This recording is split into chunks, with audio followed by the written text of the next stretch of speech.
എല്ലാവർക്കും വന്ദനം. പുതിയ ദിവസം തന്ന, പുതിയ ആഴ്ച തന്ന യേശുവിന് പ്രത്യേക നന്ദി. എന്തുകൊണ്ടാണ് യേശുവിനെ നന്ദി പറഞ്ഞത്?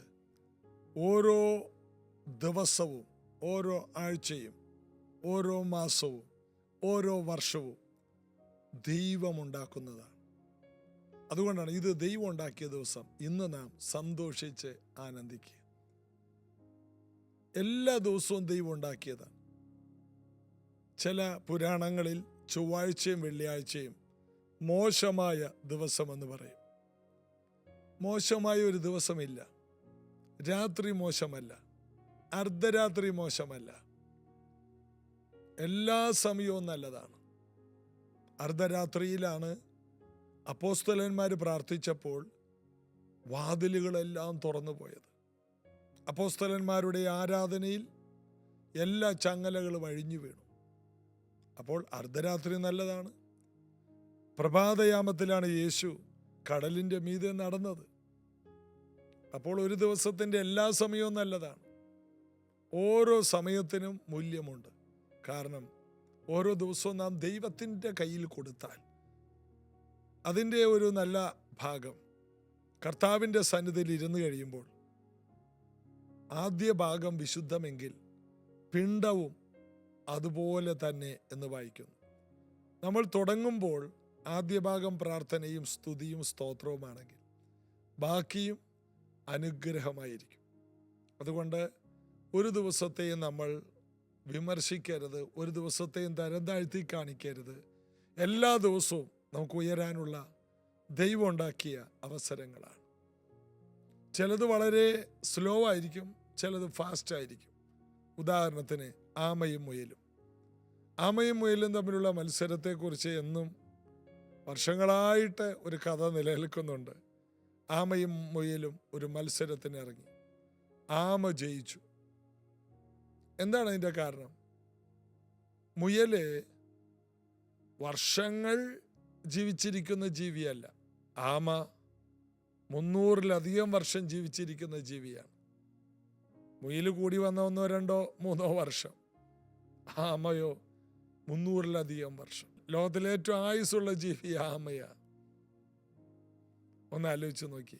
ആമയോട് ദൈവത്തിന് പറയാനുള്ളത്, ഞാൻ നിന്നെ ഉണ്ടാക്കിയത് വളരെ പതുക്കെ പോകാനാണ്. നീ പോകുന്ന കാര്യം സ്ഥിരമായിട്ട് ചെയ്താൽ മതി. മുയലിന് അധികം നാളില്ല, അതുകൊണ്ട് അവന് വേഗത്തിൽ ഓടണം. എന്നാൽ മുയൽ എന്നാ ചെയ്തു? അവൻ്റെ ഓട്ടം സ്ഥിരതയോടെ ഓടിയില്ല. ആമ ജയിക്കാൻ കാരണം എന്താ? ആമയുടെ ഓട്ടം ഒരു സ്ഥിരതയോടെ മുന്നോട്ട് പോയി. എന്ത് ചെയ്താലും അതിനൊരു കൺസിസ്റ്റൻസി വേണം, സ്ഥിരത വേണം. എല്ലാ ദിവസവും നമ്മൾ പല്ല് തേക്കാറുണ്ട്. എന്നാൽ എല്ലാ ദിവസവും എല്ലാവരും കുളിക്കാറുണ്ടോ എന്ന് ചോദിച്ചാൽ എനിക്കറിയില്ല. എല്ലാ ദിവസവും സ്ഥിരമായിട്ട് ഒരു കാര്യം നമ്മൾ ചെയ്താൽ അത് നമ്മുടെ ശീലവും പിന്നത്തേതിൽ അത് നമ്മുടെ സ്വഭാവവുമായിട്ട് മാറും. നല്ല സ്വഭാവങ്ങളെ നമുക്ക് ഉണ്ടാക്കിയെടുക്കാൻ കഴിയും. അതാണ് ന്യൂറോ പ്ലാസ്റ്റിസിറ്റി എന്ന ശാസ്ത്രീയമായ വിശേഷണം. എന്താണത്? നമുക്ക് നല്ല സ്വഭാവങ്ങളെ ഉണ്ടാക്കി, നല്ല DNA ഉണ്ടാക്കി അടുത്ത തലമുറയ്ക്ക് കൈമാറാൻ കഴിയും എന്നുള്ളതാണ്. അപ്പോൾ നമ്മുടെ സ്വഭാവത്തിൽ ഇല്ലാത്ത നല്ല ശീലങ്ങൾ കൂടി നമുക്ക് ഉണ്ടാക്കിയെടുക്കാൻ കഴിയും. ദൈവം അതിനുള്ള കൃപ ഇത് കേൾക്കുന്ന നിങ്ങൾക്ക് ഈ ആഴ്ച മുതൽ, ഇന്നു മുതൽ തരട്ടെ എന്ന് ഞാൻ യേശുവിൻ നാമത്തിൽ പ്രാർത്ഥിക്കും. കർത്താവ് നിങ്ങൾക്ക് പുതിയ സംവിധാനങ്ങൾ തരട്ടെ. നമുക്ക് നേരെ റോമാലേഖനത്തിലോട്ട് വരാം. 8-ാം അധ്യായത്തിൻ്റെ 29-ാമത്തെ വാക്യം നമ്മൾ വായിച്ചതാണ്. അവൻ മുന്നറിഞ്ഞവരെ തൻ്റെ പുത്രൻ അനേക സഹോദരന്മാരിൽ ആദ്യജാതനാകേണ്ടതിന് തൻ്റെ സ്വരൂപത്തോട് അനുരൂപരാകുവാൻ മുൻ നിയമിച്ചിരിക്കുന്നു. അപ്പോൾ യേശു ആദ്യജാതനായത് എങ്ങനെയാണ്? നമ്മൾ കർത്താവിന് ശേഷം ദൈവമക്കളായതുകൊണ്ടാണ്. നമ്മൾ ദൈവമക്കളായിരുന്നില്ല എങ്കിൽ കർത്താവ് എന്നും ഏകജാതനായ പുത്രനാകുമായിരുന്നു. എന്നാൽ ഇന്ന് യേശു ആദ്യജാതനായി. കാരണം ദൈവത്തിന് പിന്നെയും മക്കൾ ജനിച്ചു. നമ്മളെല്ലാം ദൈവത്തിൻ്റെ മക്കളാണ്. യേശു നമ്മുടെ ജ്യേഷ്ഠ സഹോദരനാണ്. അതുകൊണ്ട് യേശു പറഞ്ഞു, ഞാനിരിക്കുന്നിടത്ത് നിങ്ങളും ഇരിക്കും. അതാണ് ഏറ്റവും വലിയ സ്നേഹം. സ്നേഹിതന് വേണ്ടി ജീവനെ കൊടുക്കുന്ന സ്നേഹം. അതാണ് കാൽവരി ക്രൂശിൽ കണ്ടത്. യേശു മുൻ നിയമിച്ചത് എന്തിനാണെന്ന് ആ വാക്യത്തിലുണ്ട്. സഹോദരന്മാരിൽ ആദ്യജാതനാകേണ്ടതിന് അവൻ്റെ സ്വരൂപത്തോട് അനുരൂപരാകുവാൻ മുൻ നിയമിച്ചിരിക്കുന്നു. ദൈവം നമ്മെ നേരത്തെ നിയമിച്ചതാണ്. എന്തിന്? യേശുവിൻ്റെ സ്വഭാവത്തോട് അനുരൂപരാകാൻ, അതേപോലെ ആകാൻ. ഒറ്റ വാക്ക് പറഞ്ഞ യേശുവിനെ പോലെ ആകാൻ. എന്താണ് യേശുവിൻ്റെ സാദൃശ്യം? ഒന്ന്, സ്നേഹത്തിൻ്റെ സ്വരൂപം. ദൈവത്തിൻ്റെ സാദൃശ്യം എന്ന് പറഞ്ഞാൽ ദൈവസ്നേഹമാണ്. സ്നേഹത്തിൻ്റെ സ്വരൂപം. യേശു എല്ലാവരെയും സ്നേഹിച്ചു. എന്നിട്ട് പറഞ്ഞു, നിങ്ങളെ ശത്രുക്കളെ സ്നേഹിപ്പിൻ, നിങ്ങളെ ഉപദ്രവിക്കുന്നവർക്ക് വേണ്ടി പ്രാർത്ഥിപ്പിൻ. നിങ്ങളുടെ സ്വർഗസ്ഥനായ പിതാവ് സൽഗുണപൂർണനാകയാൽ നിങ്ങളും സൽഗുണപൂർണരാകുക. അപ്പോൾ ദൈവത്തെ പോലെയാകുക, യേശുവിനെ പോലെയാകുക. പിതാവും പുത്രനും ഒരുപോലെയാണ്. അതുപോലെ ആകാൻ പരിശുദ്ധാത്മാവിനെ നമുക്ക് വേണ്ടി നൽകി തന്നു. രണ്ടാമത്തെ കാര്യം, വിനയത്തിൻ്റെ സ്വരൂപം. ഒന്ന്, സ്നേഹത്തിൻ്റെ സ്വരൂപം. രണ്ട്, വിനയം. വിനയത്തിൻ്റെ സ്വരൂപം. അവൻ തന്നെത്താൻ താഴ്ത്തി ദാസരൂപമെടുത്തു എന്ന് ഫിലിപ്പിയ ലേഖനം 2:7 അപ്പോൾ നമുക്ക് ആ സ്വരൂപം എടുക്കാൻ കഴിയും. യേശുവിന് ദാസ സ്വരൂപം എടുക്കാമെങ്കിൽ ക്രിസ്തുവിൻ്റെ അതേ ഭാവം തന്നെ നിങ്ങൾക്കുണ്ടായിരിക്കണം. അതേ രീതി നമുക്കുണ്ടാകണം. മൂന്നാമത്തെ കാര്യമാണ് അനുസരണത്തിൻ്റെ സ്വരൂപം. ക്രൂശോളം പിതാവിൻ്റെ ഇഷ്ടം ചെയ്ത യേശുവിൻ്റെ സ്വരൂപത്തോട് നമ്മൾ അനുരൂപരാകണം. ഫിലിപ്പി ലേഖനം 2:8 യേശു മരണത്തോളം അനുസരണമുള്ളവന്, ക്രൂശോളം അനുസരണമുള്ളവന്. ദൈവത്തെ അനുസരിക്കുന്ന കാര്യത്തിൽ നമ്മൾ യേശുവിനെ പോലെ ആ രൂപത്തിലേക്ക് നമ്മൾ വരണം. അതാണ് നമ്മൾ അനുസരണത്തെക്കുറിച്ച് യേശുവിൽ നിന്ന് പഠിക്കുന്നു. നാലാമത്തെ കാര്യം, ക്ഷമയുടെ സ്വരൂപം. ക്രൂശിൽ പോലും അവൻ ശത്രുക്കളോട്, ഉപദ്രവിച്ചവരോട് ക്ഷമിച്ചു. പിതാവേ, ഇവർ ചെയ്യുന്നത് എന്താണെന്ന് അറിയാത്തത് കൊണ്ട് ഇവരോട് ക്ഷമിക്കണമേ. ക്ഷമയുടെ സ്വരൂപം. അത് യേശുവിൻ്റെ സ്വരൂപം നമുക്ക് വേണം. ഇടയ്ക്ക് എൻ്റെ ദേഷ്യങ്ങൾ എല്ലാം പുറത്തു വരാറുണ്ട്. നിങ്ങൾ എൻ്റെ വീട്ടിൽ വരണം, എൻ്റെ ദേഷ്യം കാണണം. ചിരിക്കുന്ന ആളല്ല ഞാൻ. ചില സമയത്ത് വേറൊരു മുഖമോ, കാരണം നമ്മിൽ ജഡമുണ്ട്. ഇടയ്ക്ക് ആ ജഡം ഉണരും. അവിടെ നമുക്ക് ദേഷ്യം വരും. നമ്മളെ പ്രകോപിപ്പിക്കുന്ന വാക്കുകൾ ആരെങ്കിലും പറഞ്ഞാൽ, നമ്മുടെ മുന്നിൽ പോകുന്ന വണ്ടിക്കാരൻ, നമുക്ക് അത്യാവശ്യമായിട്ട് പോകണം, മുമ്പിലെ വണ്ടിക്കാരൻ സൈഡും തരൂല്ല, ഫോണും വിളിച്ചുകൊണ്ട് പതുക്കെ 20-30 കിലോമീറ്റർ സ്പീഡിൽ പോവുകയാണ്. ആ റൂട്ടിൽ നമ്മൾ പോകുന്ന വഴിയിൽ 80 വരെ കിലോമീറ്റർ സ്പീഡിൽ പോകുന്നൊരു വഴിയാണെന്നിരിക്കും. എന്തൊരു ദേഷ്യമായിരിക്കും. ഇനി നമ്മൾ ക്ഷമിച്ചാലും പുറകെ വരുന്നവൻ നമ്മളോട് ചൂടാകൂലേ? ആ സമയത്ത് നമുക്ക് അറിയാതെ പുറകിലുള്ള ലോറിക്കാരെല്ലാം കൂടി, ബസ്സുകാരെല്ലാം കൂടി അവർ ഹോണടിച്ച് ബഹളം ഉണ്ടാക്കുന്നത് നമ്മൾക്കെതിരെയാണ്. കാരണം നമ്മളാണ് ആ വണ്ടികളുടെ പുറകിൽ, മുമ്പിൽ. നമ്മുടെ മുമ്പിൽ ഒരുത്തനുണ്ട്, അവൻ ഫോൺ വിളിച്ചുകൊണ്ട് പോയ പെട്ടെന്ന് നമുക്ക് ദേഷ്യം വരും. നമ്മൾ ഹോണടിച്ച് അപ്പോഴേക്കും അവൻ ഞെട്ടിപ്പോയി. അവനൊരു സ്ഥലത്ത് പതുക്കെ ഒതുക്കി. അവൻ നമ്മളിങ്ങനെ ഒരു നോട്ടമുണ്ട്, അവനിങ്ങനെ ഒരു നോട്ടമുണ്ട്. അവിടെ പ്രസംഗിച്ചില്ല, വഴക്കുണ്ടാക്കിയില്ല, ഒന്നുമില്ല. പക്ഷേ നമ്മുടെ ദേഷ്യം മുഴുവനും നമ്മൾ പ്രകടിപ്പിച്ചു കഴിഞ്ഞു. ദേഷ്യം എന്ന് പറഞ്ഞൊരു സാധനം, അത് പെട്ടെന്ന് നമ്മൾ പോലും അറിയാതെ നമ്മിൽ നിന്ന് പുറത്ത് ചാടും. എന്നാൽ കർത്താവ് പറഞ്ഞു, കോപിച്ചാൽ പാപം ചെയ്യരുത്. പാപം ചെയ്യുന്ന ഒരു കോപവും ഉണ്ടാകരുത്. അതാണ് കർത്താവിൻ്റെ വചനം പറയുന്നത്. ക്ഷമിക്കുവാൻ, യേശുവിനെ പോലെ ക്ഷമിക്കാൻ നമുക്ക് കഴിയണം. അടുത്തത്, വിശുദ്ധിയുടെ സ്വരൂപം. പാപമില്ലാത്ത ഒരു ജീവിതം. അവനിൽ പാപമില്ല. 1 യോഹന്നാൻ 3:5. അതില്ല. പുതിയ സൃഷ്ടിയിൽ പാപമില്ല. കുറച്ച് കൊണ്ടുവരികയല്ല. 10 സിഗരറ്റ് വലിക്കുമായിരുന്നു, ഇപ്പോൾ 7 എണ്ണമായി. പതുക്കെ ഇനി 6 ആകും, 5 ആകും. അല്ല, പൂർണ്ണ വിശുദ്ധിയിലേക്ക്.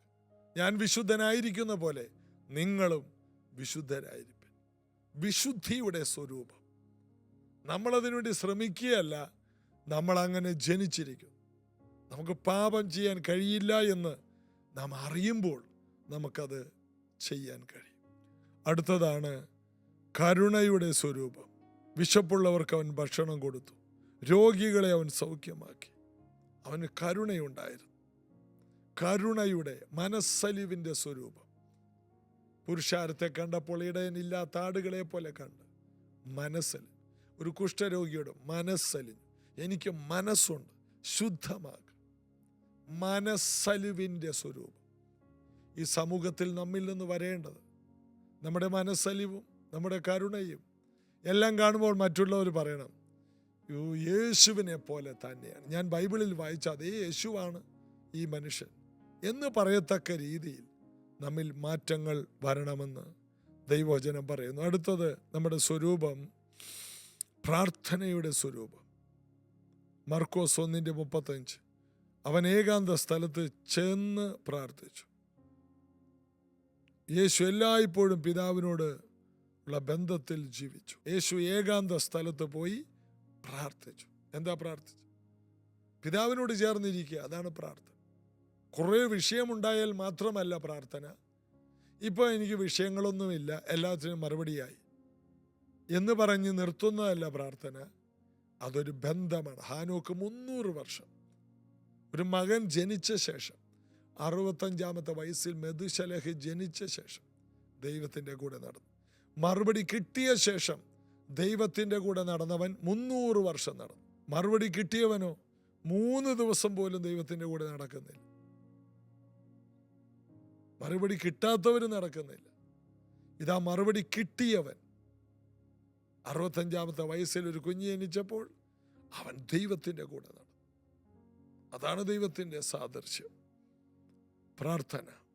അടുത്തത് ആത്മഫലത്തിൻ്റെ സ്വരൂപം. അതൊരു സന്തോഷമാണ്. സന്തോഷം, ആത്മാവിൻ്റെ ഫലം, സ്നേഹം, സന്തോഷം, സമാധാനം. മറ്റുള്ളവർക്ക് നാം കൊടുക്കേണ്ട സന്തോഷം. നമ്മൾ എവിടെയെങ്കിലും ചെന്നാൽ അവർക്കെല്ലാം ഭയങ്കര സന്തോഷമായിരിക്കും. ബ്രദറെ പോകല്ലേ, സിസ്റ്ററെ പോകല്ലേ, അമ്മാമ്മയെ പോകല്ലേ പറയണവർ. പോകല്ലേ പ്ലീസ്, ഒരു ദിവസം കൂടി ഇവിടെ നിൽക്കുക, കുറച്ച് നേരം കൂടി ഇരിക്കാമോ, ഭയങ്കര സന്തോഷം നിങ്ങൾ വന്നിട്ട്. അതാണ് യേശു. കൂടെ ഇരിക്കുമ്പോൾ ജനങ്ങൾ വളരെയധികം സന്തോഷിക്കും.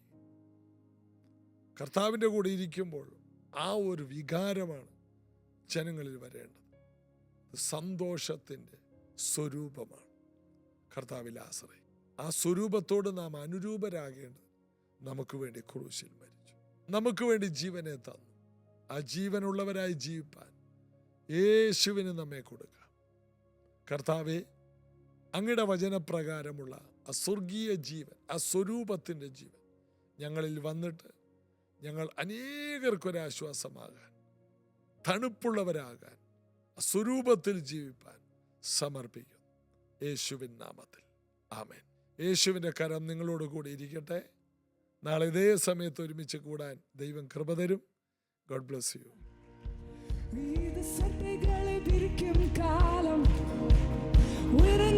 പറക്കും കാലം, ഇത് സട്ടകളെ വിരിക്കും കാലം, ഉയരങ്ങളിൽ പറക്കും കാലം, ഉന്നതരിൻ മഹിമ മേലുദിത്തതാ, ഉയരങ്ങളിൽ പറന്നിടുവേ, ഉന്നതരിൻ മഹിമ മേലുദിത്തതാ, ഉയരങ്ങളിൽ പറന്നിടുവേ. ചേർന്ന് മേലെ ഉയരെ ഉയരെ ഉയരെ നാ പറപ്പേ, ഉയരെ ഉയരെ ഉയരെ നാ പറപ്പേ, ഉയരെ ഉയരെ ഉയരെ